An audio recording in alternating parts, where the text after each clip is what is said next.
Your creative vision has the emotional depth of an onboarding email.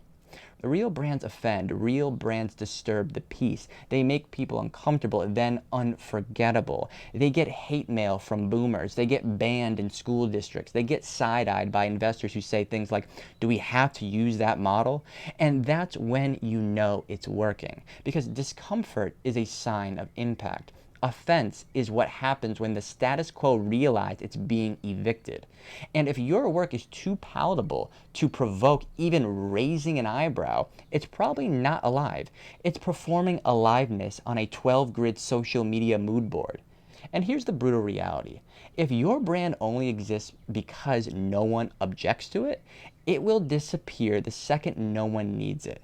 And in the market, nobody needs more passive aesthetics wrapped in recycled mission statements. You don't need to be liked. You need to be felt. You need to be a threat to someone's worldview. You need to make something that could get you canceled by the Chamber of Commerce, but canonized by the kids who see themselves in your defiance. So you have to ask yourself, if your brand disappeared tomorrow, would anyone fight for it?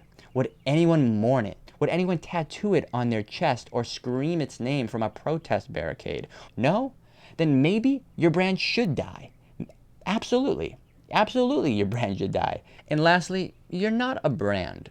You're a belief system waiting to go feral. You don't need another mood board. You don't need another carousel of engagement tips from someone who thinks Helvetica is a personality. You don't need another 90-day content plan template for a LinkedIn dopamine addict.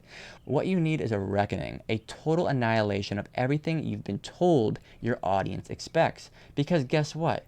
Your audience doesn't know what the fuck they want until you show it to them. And when you do it right, they don't just like it. They rearrange themselves around it. You think you're building a brand? You're not. You're building a mythology, whether you realize it or not.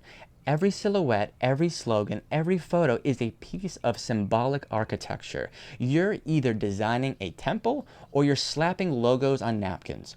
That's it. The question is, are you willing to offend the algorithm to protect the altar? Because you cannot serve two gods. You cannot chase approval and create art. You cannot optimize for reach and touch the void. You cannot follow trends and expect to lead. And here is the heresy. You are allowed to be dangerous. You are allowed to be emotional, polarizing, political, perverse, excessive, spiritual, feral, and unfuckwithable. You don't have to be relevant. You have to be unignorable. You are not here to perform marketing. You are here to make the culture flinch. So burn your mood board. Scrap your outreach strategy. Forget what you think they want, and instead give them the thing they didn't know they were starving for. The thing that scares you. The thing that makes you feel exposed, insane, high, for God's sakes. That's the work that changes people. That's the work that remembers you. Now you have to make it and act like the world is watching, because if you